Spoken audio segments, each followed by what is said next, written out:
There's Blake to Roy. This is for the win. Drexler. Oh, no!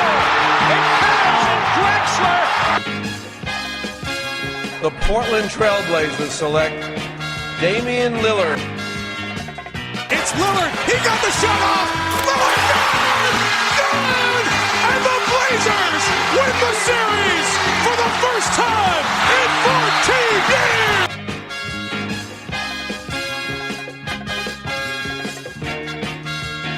Bonjour à tous, très heureux de vous retrouver pour un nouvel épisode du Ripcast, le podcast dédié à la franchise NBA des Portland Trail Blazers. Et enfin, il est venu temps de parler de nos Blazers sur un terrain de basket, après les différents épisodes spéculatifs sur la draft ou encore la free agency que nous avons pu vous proposer. Aujourd'hui, il sera notamment question de la rotation des Blazers et comment elle s'organise sur ce début de saison. Mais avant toute chose, présentation des deux personnes qui m'accompagnent, car non, ni Florent ni Adrien, que l'on salue, ne sont présents. À mes côtés pour cet épisode, on accueille deux rookies pour cette nouvelle saison du Ripcast. Tout d'abord, Julien. Salut Lilian, salut Romain. Merci pour l'invitation dans le Ripcast. Eh bien, pas de souci. Est-ce que tu peux te présenter très brièvement pour les auditeurs qui ne te connaissent pas? Ouais, alors moi j'ai 22 ans, je suis en études encore en STAPS en 5e année et sinon je suis fan des Blazers depuis le buzzer beater de Lillard contre Houston et donc depuis un gros mois, fin novembre, là je suis rédacteur au sein du site Blazers France. Et voilà, et pour t'accompagner pour ta première, tu ne seras pas tout seul puisqu'il y a également Romain. Salut Romain. Salut, ravi de faire partie de l'équipe du Ripcast. Et même exercice pour toi, petite présentation. J'ai 26 ans, je travaille dans le marketing. Pareil, je suis Portland depuis le buzzer beater de Lillard contre Houston et je suis en gros un follower de l'équipe sur les réseaux. Et c'est assez drôle de vous entendre parce que on va être honnête avec nos auditeurs, c'est la deuxième fois qu'on enregistre parce que votre présentateur n'a pas appuyé sur le bouton au début, donc voilà, un exercice on est obligé de recommencer, donc c'est assez drôle.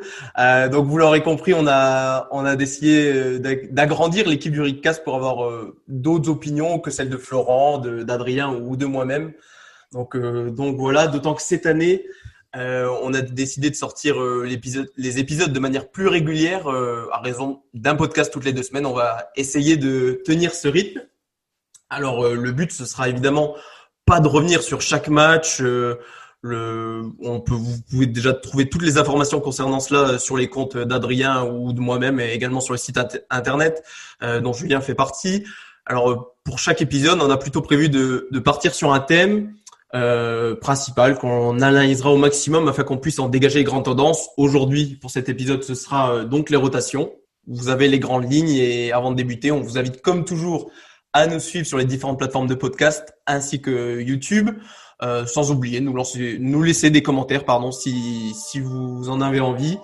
Alors en attendant, on se retrouve juste après ça pour parler du début de saison des Blazers.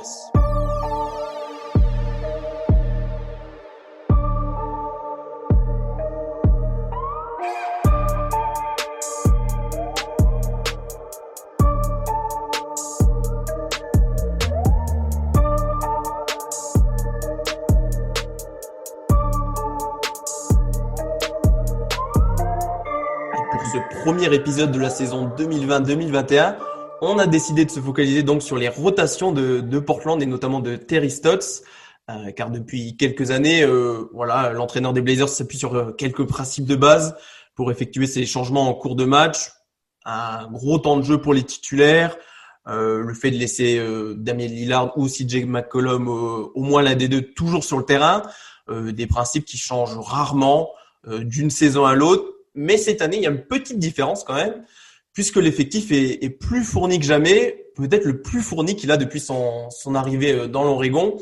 Alors, première question pour vous, messieurs. Est-ce que vous avez noté justement des variations dans les rotations? Alors, il n'y en a pas des énormes, mais il y en a peut-être quelques-unes. Donc, et si oui, citez-nous celles qui vous ont le plus marqué. Et on va commencer avec toi, Romain. Moi, ce qui m'a le plus marqué, c'est en gros la sortie de nos deux ailiers, de nos deux recrues, nos deux ailiers défensifs, par l'entrée de Melo et de Kanter. Et toi, de ton côté, Julien, est-ce que tu as pu aussi dénoter des petits changements dans les rotations?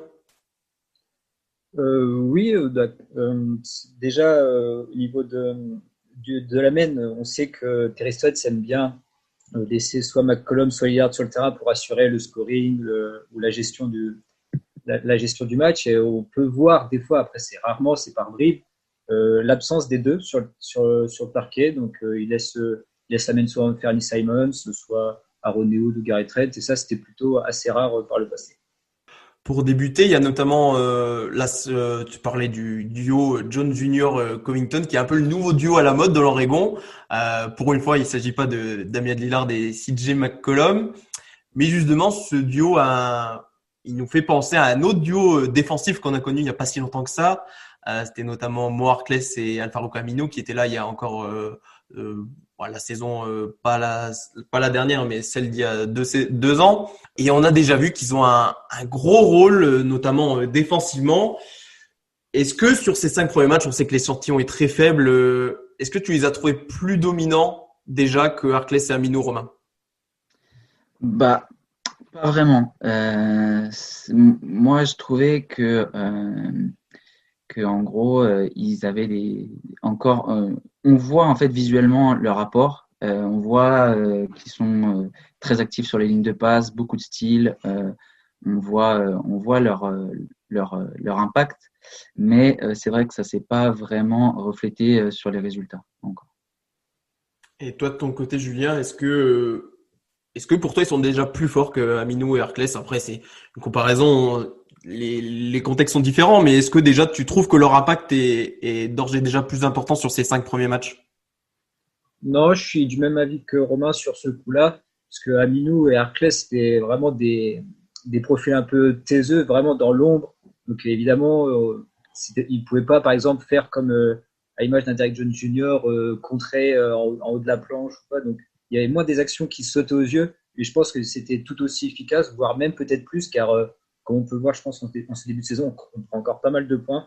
Donc non, pour l'instant, pour moi, c'est pas meilleur que Aminou ou Harkless. Ouais, puis de toute façon, c'est déjà trop tôt pour le dire. Peut-être pour corroborer ce que tu disais que Harkless et Aminu sont des joueurs plus taiseux. Ouais, on a vraiment l'impression que Covington et Jones Jr. sont de vrais playmakers défensifs qui réalisent des grosses actions qui peuvent peut-être faire tourner un match. Et ça se voit d'ores et déjà sur leurs stats.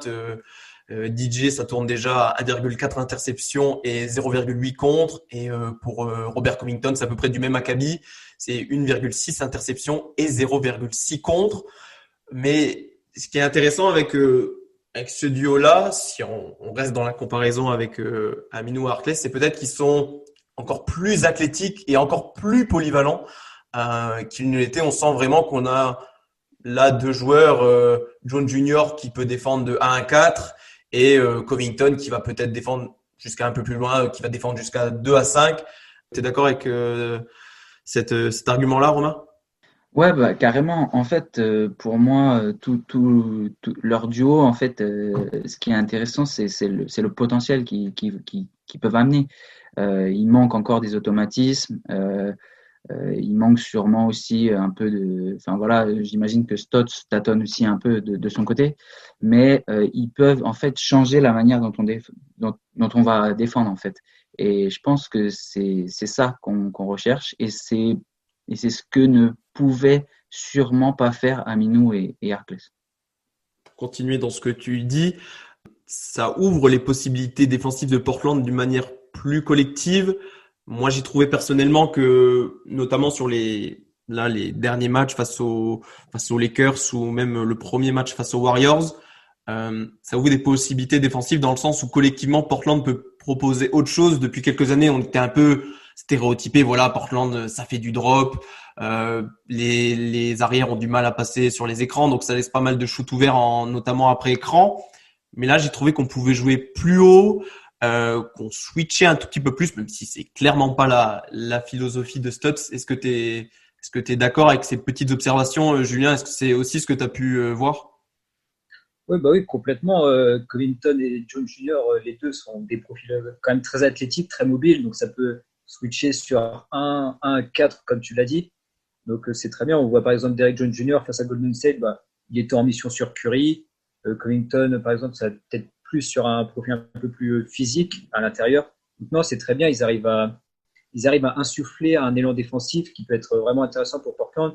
Et généralement, quand tu es coéquipier d'un de ces deux-là, si tu vois qu'ils se donnent à fond, généralement, toi, tu vas vouloir aussi te donner à fond pour élever le niveau défensif global. Donc ouais, c'est bien. C'est très bien pour Portland. Et on a vu que 5 matchs pour l'instant, mais ce qui est intéressant, c'est que c'était des matchs face à des grosses équipes qui ont notamment des gros ailiers, ce qui nous posait souci par le passé. On a joué les Lakers avec LeBron et AD. On a joué les Clippers avec Kawhi et Paul George. Dans une moindre mesure, on a joué Warriors avec avec Stephen Curry. Et on a vu que ils ont plutôt bien défendu à chaque fois sur les meilleurs joueurs adverses. Et c'est peut-être ce qui manquait avec Aminou et Harkless, c'est ce vrai stopper défensif, ou en tout cas un joueur qui peut limiter et rendre la vie difficile à un de ces gros joueurs certains soirs. On a déjà pu voir ça, Romain, selon toi? Bah ouais, le meilleur exemple, je pense que c'est contre les Lakers, quoi. AD, ça a toujours été une match-up horrible pour nous. Et là, il était peut-être un peu diminué, quoi, mais il finit, il me semble, à 14 points. Franchement, c'est super encourageant. Derrière, on prend les Clippers, c'est plus dur. Kawhi et Paul George n'ont pas vraiment été dérangés, mais je pense que c'est encourageant. C'est très encourageant. Ouais, d'autant que même on a peut-être un peu senti les Lakers en dilettante, un peu un peu suffisant, mais ils perdront pas tant de matchs que ça dans la saison, donc c'est toujours une bonne victoire à prendre, et c'est surtout qu'ils ont eu un bel impact. Autre chose que j'avais remarqué, je sais pas si vous allez me dire si vous avez le même avis. Pourtant, hormis ces deux joueurs-là, l'effectif des Blazers, c'est des joueurs qu'on connaissait déjà, mais je trouve que l'équipe c'est marrant sur le terrain, mais elle paraît plus grande. On a l'impression que tous les joueurs des Blazers font quasiment 2 mètres, alors que c'est pas le cas. Quand il y a Damian Lillard et CJ McCollum sur le terrain, ils font 1m90. Mais on a vraiment l'impression que cette équipe prend de la place. T'as eu la même impression, Julien, également? Ouais, comme je te disais, quand t'as 2 mecs qui donnent le ton défensivement, que sont Covington et Derrick Jones, évidemment, tous les autres vont être plus actifs, vont chercher à plus couper les lignes de passe, à être plus présents sur l'homme. Donc oui, c'est sûr, ça peut donner cet effet-là, ça peut donner un effet un peu plus impressionnant physiquement. Donc oui, moi aussi, je l'ai un peu remarqué sur ça, sur certains matchs. Ouais. Et alors, petit point, peut-être petit bémol sur le début de saison de ces deux joueurs, c'est leur réussite extérieure. Alors surtout pour Covington, car Jones Jr. pour l'instant c'est 33% à 3 points sur 3 tentatives, donc ça constitue pour l'instant ses meilleurs débuts. Donc pour le coup, on n'a pas à lui casser du sucre sur le dos, mais c'est plutôt Covington qui a vraiment une réussite à 3 points exécrable avec 21% sur 4 tentatives. D'autant que ses tirs sont... Alors sur NBA Stats, il a 50% de ses tirs à 3 points qui sont soit ouverts, soit grand ouverts. Donc c'est plutôt inquiétant d'être à ce pourcentage-là, pourtant avec des tirs ouverts, mais on voit que ce qu'on peut noter, c'est comme avec Harkless et Aminou, c'est que pour l'instant on laisse tirer nos ailiers. Alors pour l'instant ça tombe pas vraiment dedans, donc les équipes adverses vont sûrement garder cette tactique sur les matchs à venir. Mais comment vous interprétez, notamment pour Covington, qui est pourtant un joueur qui a déjà tourné à 40% de moyenne, notamment lors de ses passages à Philadelphie ou encore Minnesota, c'est simplement une mauvaise passe et ça va mieux aller. Et il faut juste qu'il s'accommode des nouveaux tirs qu'il a proposés par Lillard et McCollum. Romain? J'ai pas trop d'inquiétude pour Rocco. Je pense que ça va finir par rentrer. C'est un manque d'adresse. Après, le seul petit bémol que je mettrais, c'est que on pourrait lui proposer, et je pense à Derrick Jones aussi, on pourrait leur proposer, je pense, plus de systèmes pour aller marquer auprès, pour les chauffer un peu. C'est vrai que je pense qu'ils sont un peu sous-utilisés. Et je me rappelle notamment de la saison 2018-2019 où Lillard aimait vraiment premier quart-temps impliquer tous ces gars. Et c'est peut-être quelque chose qu'on pourrait faire plus souvent pour ensuite en fait les mettre en confiance tout simplement. Ouais, c'est ça. Surtout qu'on a vu que ils étaient peut-être un peu plus capables que ce qu'on a pu connaître auparavant. Dès que j'ai trouvé personnellement, hein, vous allez me dire si vous pensez le contraire, mais dès que Covington a l'occasion de poser 2-3 dribbles et d'aller au cercle, il a plus ou moins été efficace, ou en tout cas il peut créer des choses, et même je trouve qu'il prend des décisions assez rapides. Il peut dribbler et donner la balle ensuite, faire la bonne décision. Est-ce que toi aussi, Julien, t'es du même avis que Romain? Il faudrait un tout petit peu plus leur donner de responsabilité offensive, sans leur en donner trop bien évidemment, mais pour qu'au moins ça les mette en confiance, et qu'après quand ils reçoivent la balle pour un tir à 3 points, au moins ils aient déjà un peu touché la balle et ils aient pu, on va dire entre guillemets, s'échauffer. Ouais, bah oui, Lillard aime faire ça en première mi-temps. Il aime souvent pénétrer à l'intérieur et ressortir pour ses shooters pour essayer de les chauffer. Bon, pour l'instant, ça rentre pas dedans. Mais bon, pour revenir sur Covington, moi, je me fais pas trop de soucis non plus.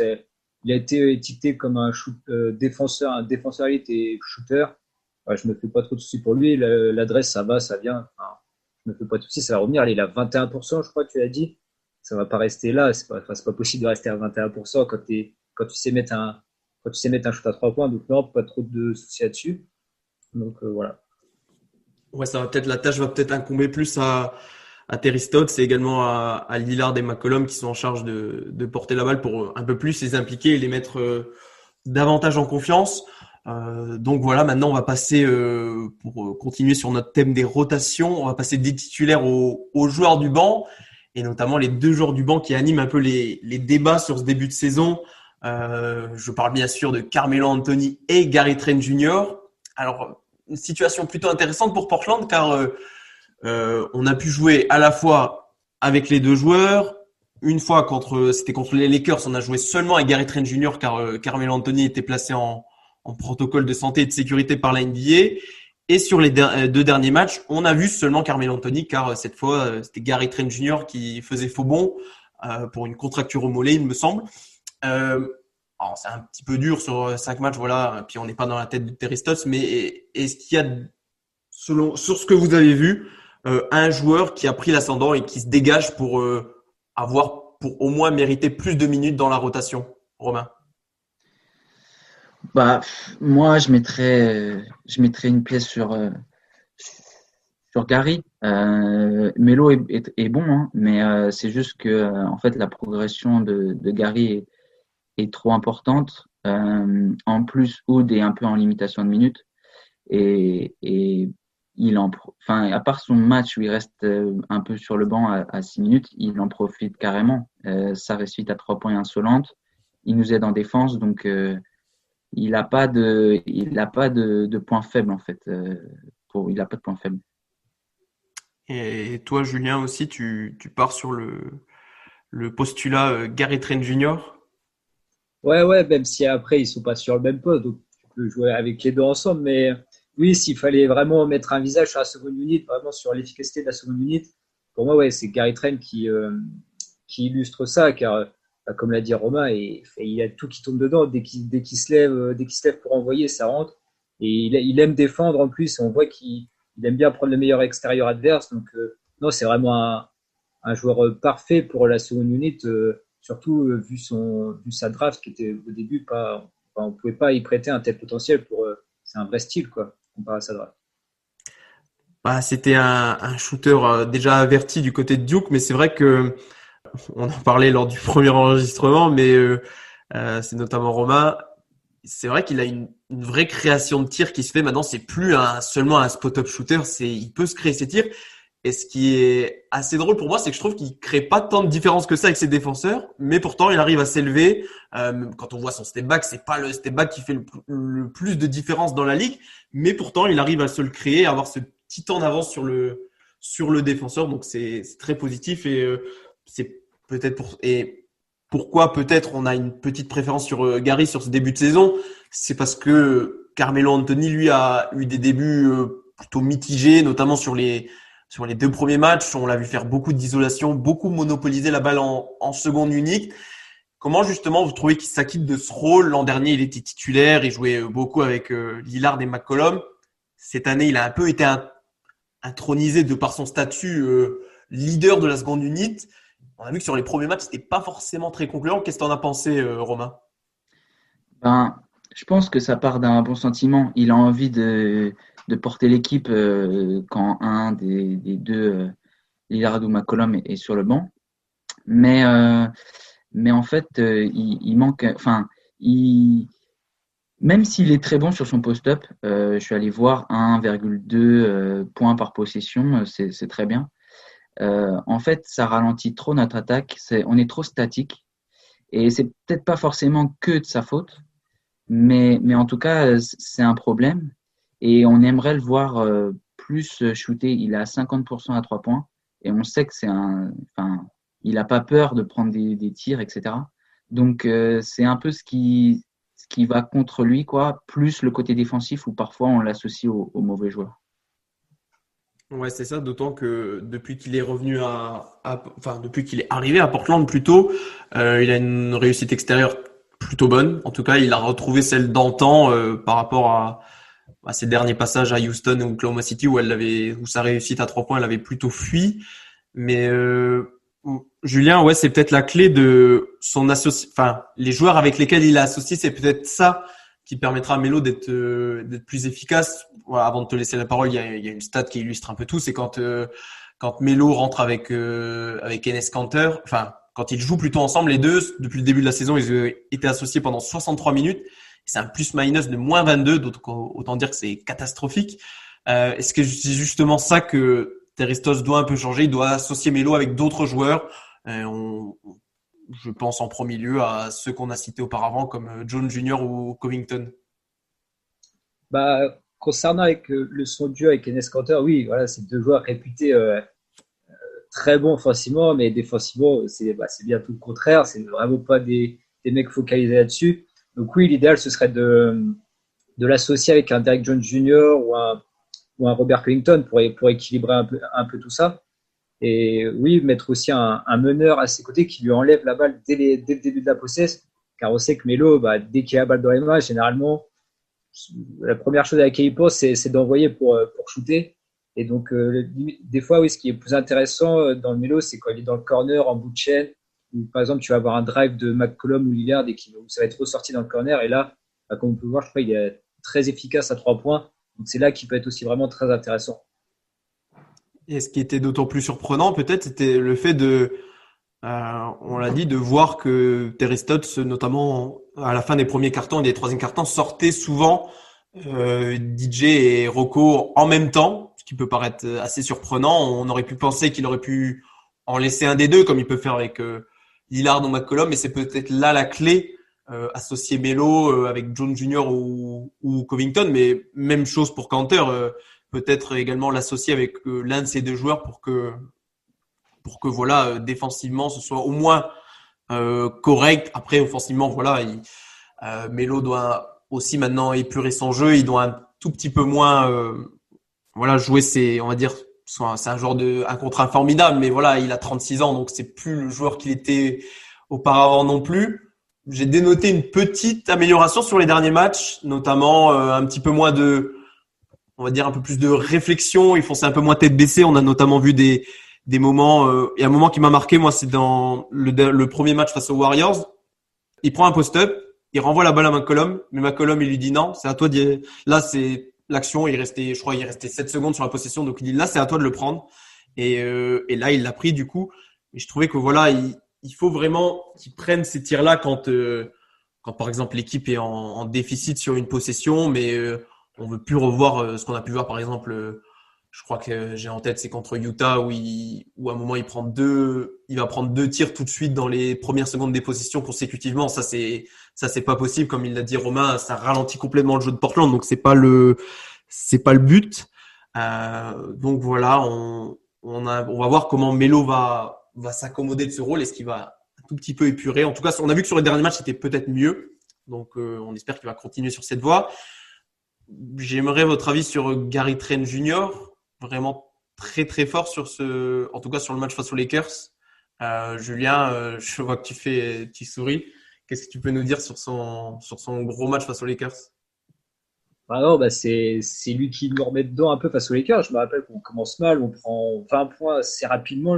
Moi, j'étais devant le match en direct, je me dis oula, ça va être compliqué, on va prendre un blowout. Et non, il rentre et direct, il enchaîne 2-3 shoots pour nous remettre dedans. Kanter aussi fait un bon passage. Donc non, très clairement, en tant qu'energizer en sortie de banc, Gary Trent, c'est c'est idéal, quoi. Avec son efficacité actuelle, c'est tout bénef. C'est tellement qu'il a un insolent d'efficacité, c'est parfait pour nous, quoi. Ouais, on le sent vraiment en mission, Romain, hein. On sait, voilà, il a pas pris il aurait pu signer une extension avec Portland, il l'a pas fait. Il veut devenir free agent et voilà, il sait qu'il doit faire une grosse saison s'il veut avoir un gros contrat au bout.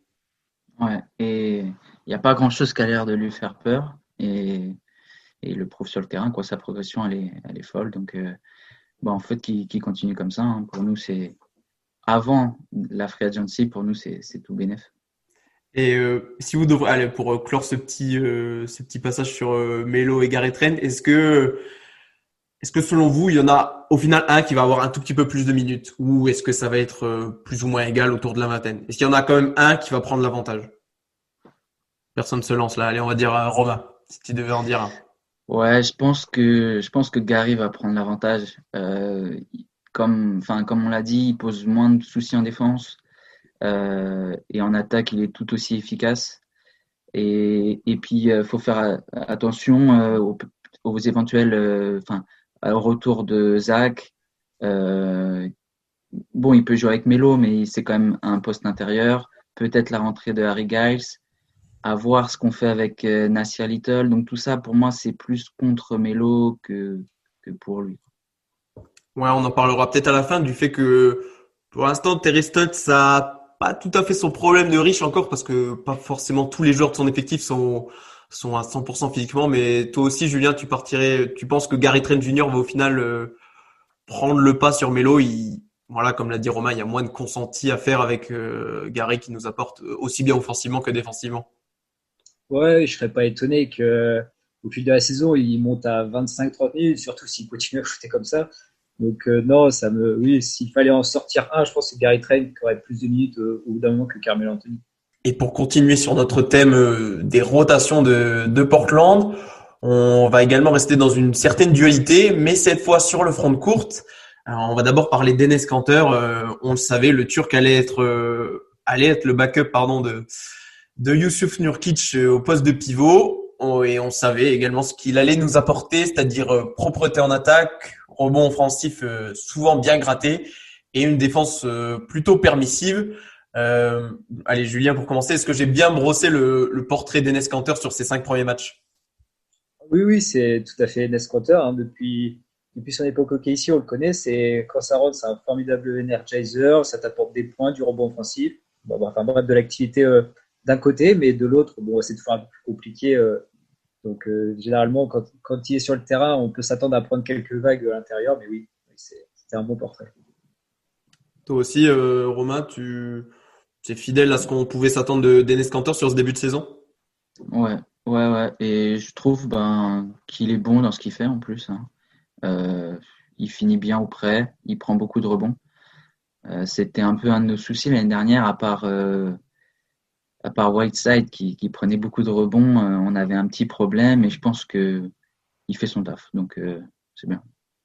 Et ouais, c'est peut-être un peu la problématique est peut-être la même qu'avec Carmelo Anthony, c'est plutôt son association ses associations avec les autres joueurs qui pourraient permettre qu'ils soient encore plus efficaces.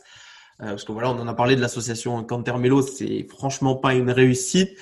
Et on a senti sur les derniers matchs, notamment voilà, quand Melo était absent face aux Lakers, qu'il se sentait en tout cas mieux, ou en tout cas que son impact sur le terrain était plus positif quand il était notamment entouré de Covington ou de Derrick Jones Jr. Par exemple avec DJ, il a joué 46 minutes et ça fait un plus-minus de +3 pour Portland, donc ce qui est tout à fait correct. Est-ce que vous aussi vous voudriez voir en tout cas plus d'associations de Kanter avec nos deux gros ailiers défensifs plutôt qu'avec Carmelo Anthony? Julien? Défensivement, oui, c'est clair que ce serait plus intéressant. S'il fallait en choisir un, je pense qu'on aurait plus Robert Covington, qui a quand même plus un profil de 4 pour moi, quand même un peu plus costaud que Derrick Jones Jr. Donc, mais après, j'ai souvenir qu'Enes Kanter, son premier passage, il faisait quand même les minimums en défense, notamment en playoff, quand il avait, je me rappelle, l'épaule dans le sac. Que là, oui, c'est vrai que cette année, c'est compliqué, quoi. C'est un peu porte ouverte quand il est sur le terrain.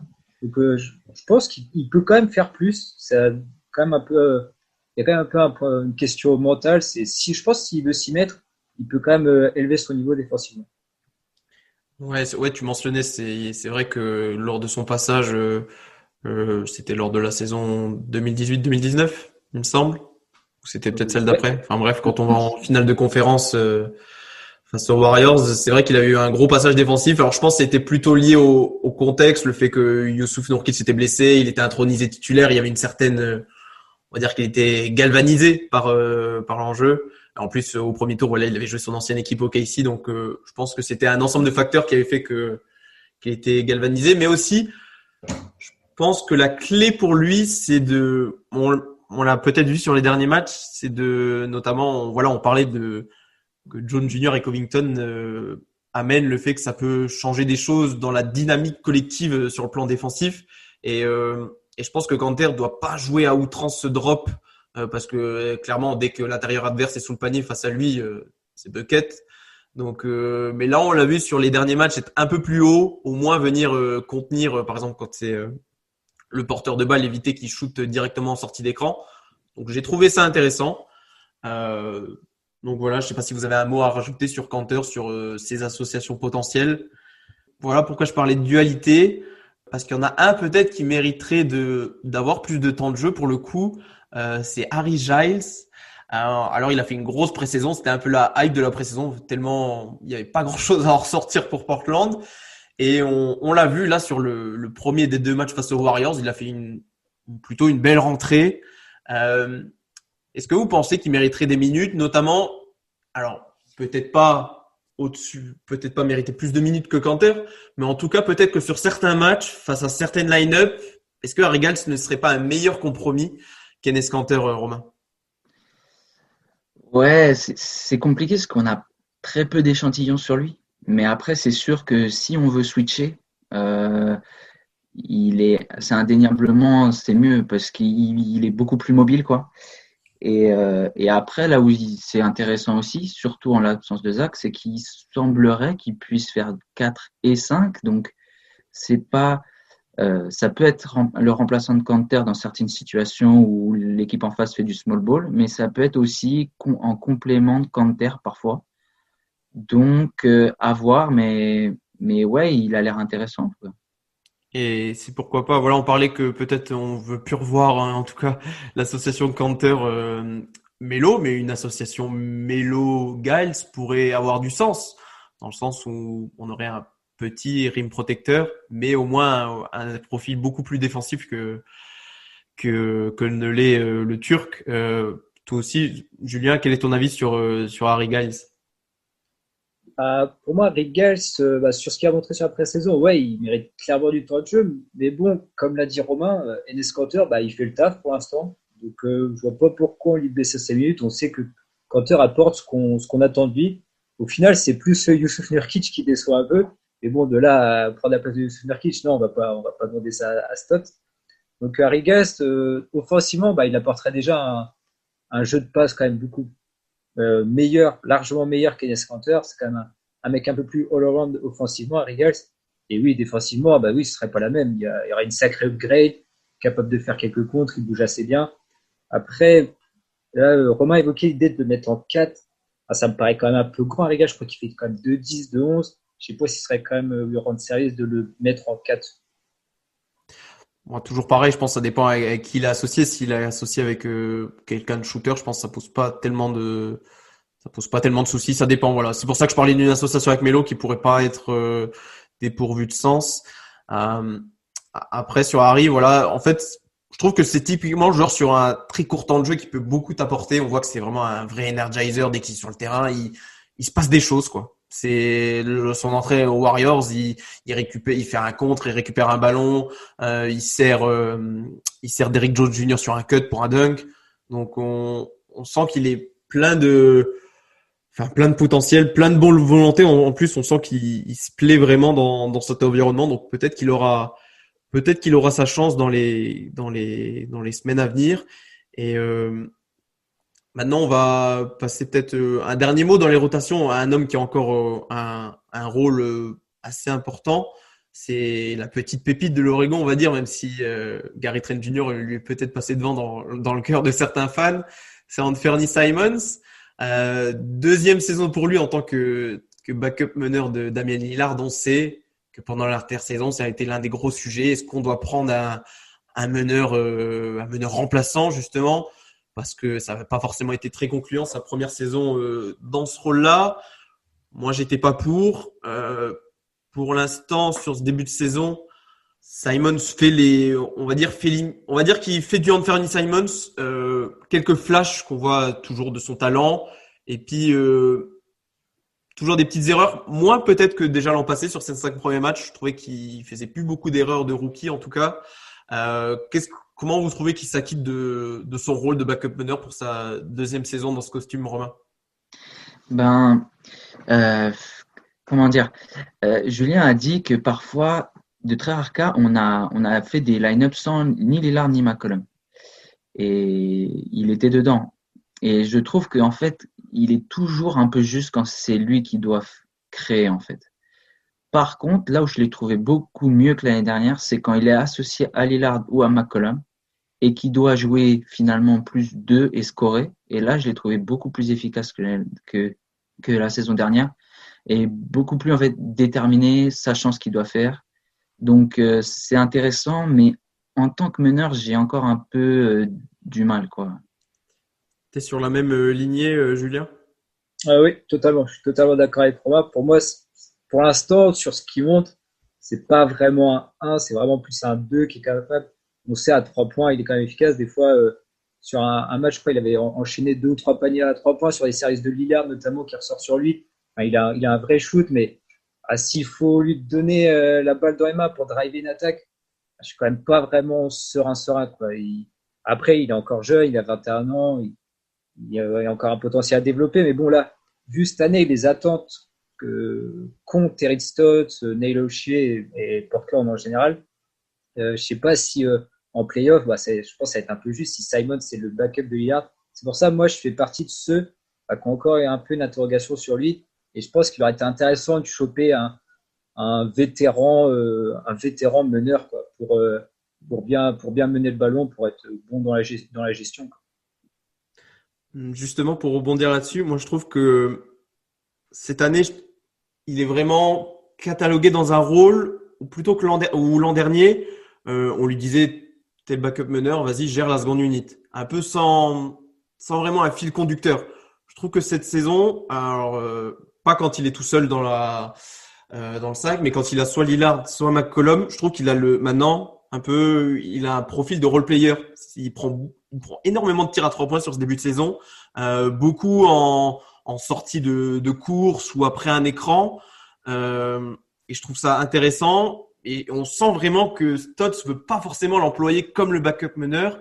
Et ce qui me fait venir sur un point, c'est qu'en fait, bon, c'est pas forcément le sujet du podcast pour cette émission, mais CJ McCollum a, je trouve personnellement, beaucoup progressé dans sa gestion du ballon.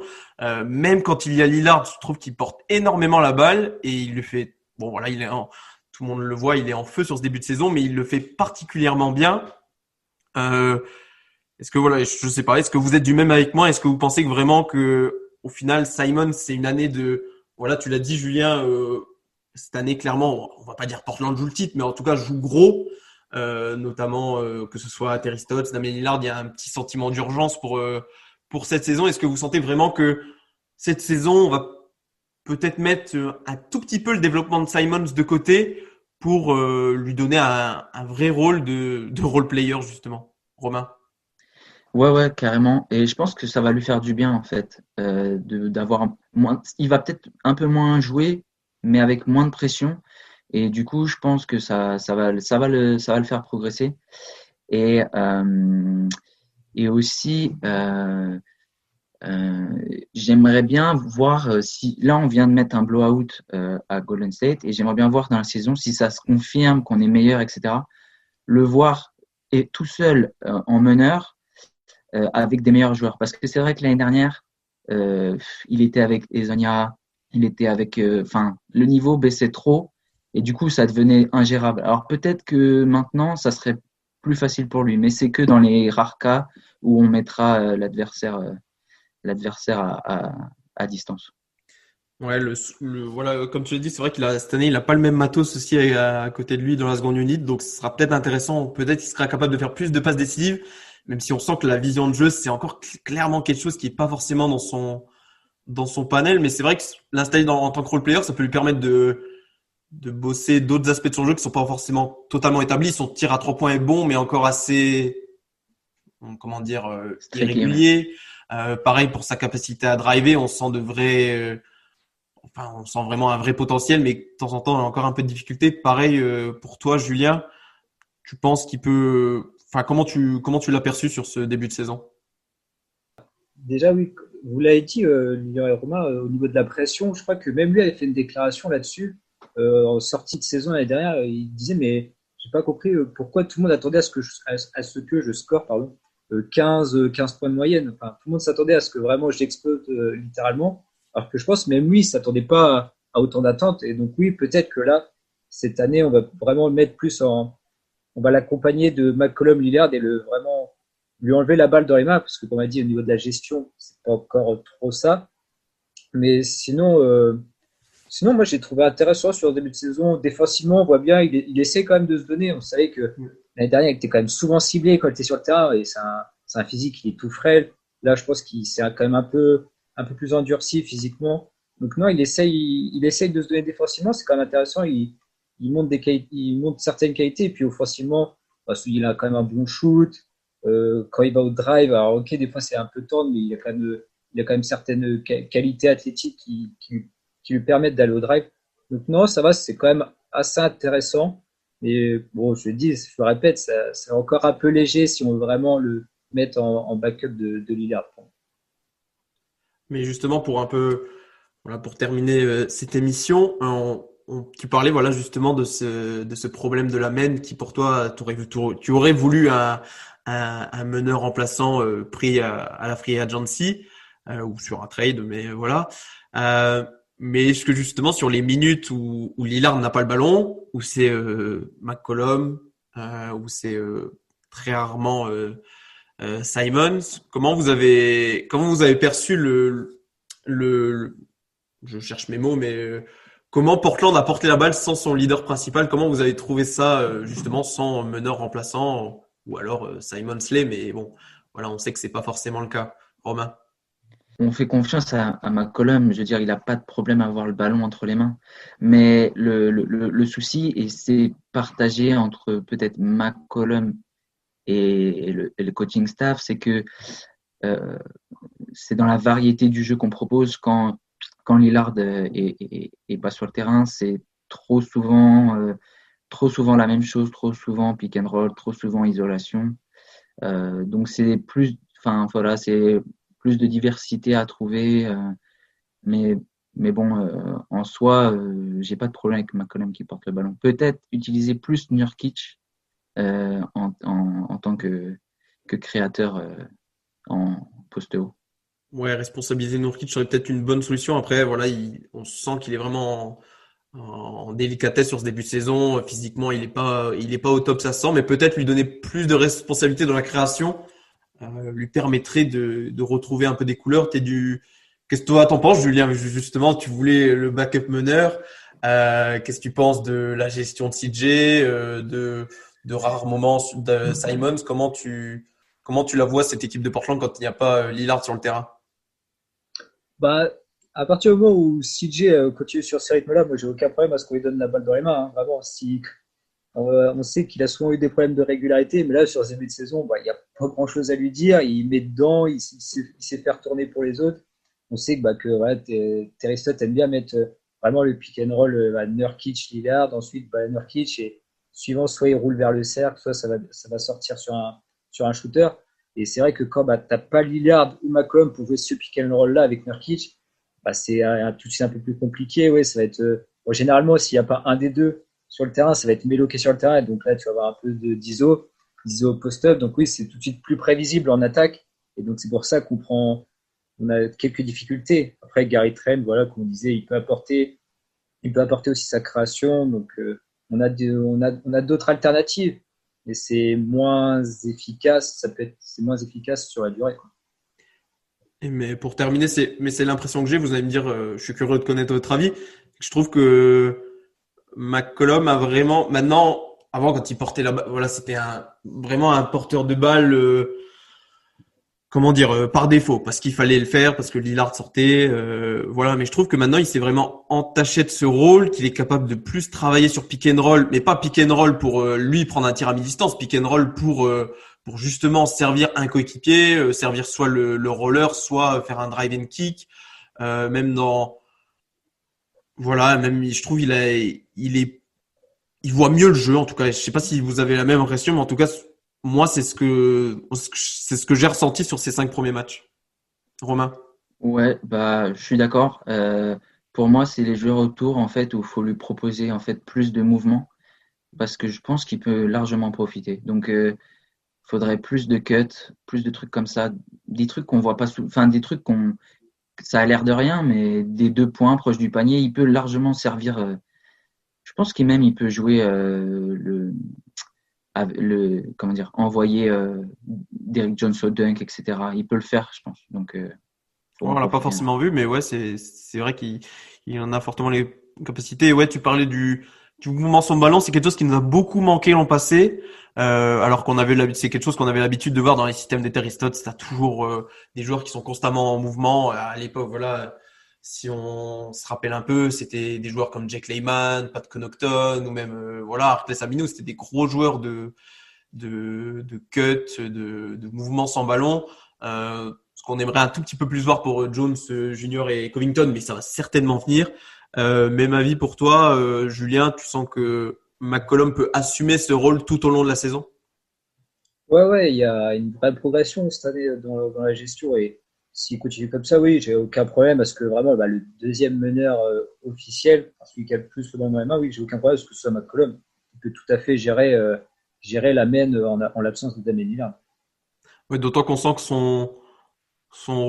pas son rôle, mais son jeu cette année a évolué. Bon, alors, ce sera l'objet d'un autre podcast, mais on sent qu'également il prend peut-être un peu moins de tir à mi-distance, qu'il a un jeu un peu plus analytique, on va dire, plus adapté à cette NBA moderne. Donc voilà, on approche de la fin du podcast. Je ne sais pas si vous aviez encore un mot à rajouter sur les rotations de Terry Stotts, quelque chose que, par exemple, vous aimeriez voir sur les semaines à venir. Voilà, libre parole à vous. Bah non, ce qu'on aimerait voir, c'est un effectif au complet. Quoi. On a toujours, chaque saison, on a toujours un problème. Là, c'est Collins, je sais pas combien de temps ça a duré, mais je pense qu'il y en a pour quelques mois. Nasir Little, visiblement, il a été pas mal touché par le Covid. Pareil, lui aussi, il va devoir cravacher pour être dans la rotation. Non, après, là, il fait avec ce qu'il a. Ronéo, je pense pas qu'on puisse lui en demander plus. Au vu de pareil, lui aussi, retour d'une grave blessure. Non, bah, il continue comme ça et pour l'instant, ça va. Ça se passe plutôt bien. Est-ce que justement, Romain, est-ce que tu penses pas que là, voilà, on a fait cet épisode là sur les rotations de Portland parce qu'on on pensait que ça le nécessitait vu tous les petits changements qu'on a pu noter. Mais est-ce que le problème va pas réellement se poser dans les semaines à venir quand Rodney Hood sera revenu à 100%, quand peut-être, bon voilà, Zach Collins, on l'a appris, il sera blessé longtemps, donc on ne sait pas. Mais même voilà, d'autres joueurs, Nasir Little qui pourraient revenir dans les semaines à venir. Est-ce que le problème va pas plutôt se poser là? Et voilà, on a parlé d'un Harry Giles qui peut aussi prétendre à plus de minutes. Est-ce que ce problème de riche des rotations ne va pas plutôt se poser dans les semaines qui viennent? Ben, j'ai envie de dire que c'est plutôt la solution. On voit que petit à petit, Stotts, il affine ses rotations. On avait des trucs très binaires, deux qui rentrent, deux qui sortent, etc. Et j'ai l'impression qu'il est en train d'un peu plus découper ses rotations. Et du coup, j'imagine que plus tu as de mecs, plus tu as de profils différents, plus tu peux faire des trucs assez précis. Donc, j'espère que ça ne sera pas vécu comme un problème et j'espère que je pense que tout le monde peut avoir quelques minutes. Je pense que Nassir aura pas énorme et Giles non plus. Ces deux-là, ils vont devoir attendre. Mais je pense quand même qu'il peut les intégrer, ne serait-ce que 5-10 minutes, quoi. Je pense que c'est possible. Ouais, d'autant qu'on parle déjà, rien que si on incorpore Oud sur un temps de jeu réel, ça fait déjà une rotation à 9 joueurs, ce qui est plutôt là beaucoup en NBA. Enfin, c'est très respectable. Beaucoup d'équipes aimeraient avoir ce potentiel de rotation. Et c'est vrai qu'on a souvent un peu critiqué Stotts. Voilà, tu le disais, c'était souvent très schématique ces rotations. On avait souvent un peu la même chose, mais peut-être parce que les années d'avant, il n'avait pas forcément le matos pour faire des choix un peu exotiques. Et c'est ça un peu qu'on attend de lui cette année, de temps en temps faire un peu des choix osés selon les matchs, pas forcément à chaque fois, mais selon certains matchs, s'adapter en cours de rencontre. C'est ce qu'on peut lui reprocher et c'est ce qu'on espère qu'il va peut-être un peu s'améliorer dans les semaines à venir. En tout cas, messieurs, si vous avez un mot à rajouter, c'est maintenant.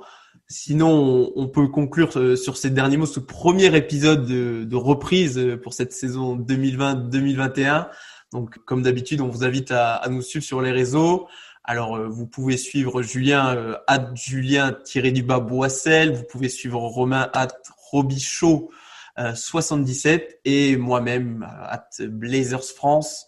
Si vous voulez suivre nos travaux sur le site, sur le compte Twitter, n'hésitez pas également à suivre Adrien et Florent qui sont toujours nos chroniqueurs fidèles. On les retrouvera très bientôt. N'oubliez pas également de vous abonner à nos plateformes de podcast ainsi que pour YouTube et faites-nous un retour voilà sur le format qu'on vous propose pour cette année. Si vous avez des améliorations, voilà. Si vous voulez critiquer nos rookies, mais pas trop fort quand même parce que voilà. C'est leur première, donc soyez indulgents avec eux. Donc en attendant, messieurs, je vous remercie et on se dit désormais à dans 15 jours pour votre rendez-vous bimensuel avec les Trail Blazers et nous-mêmes. Bye bye. Salut. Salut.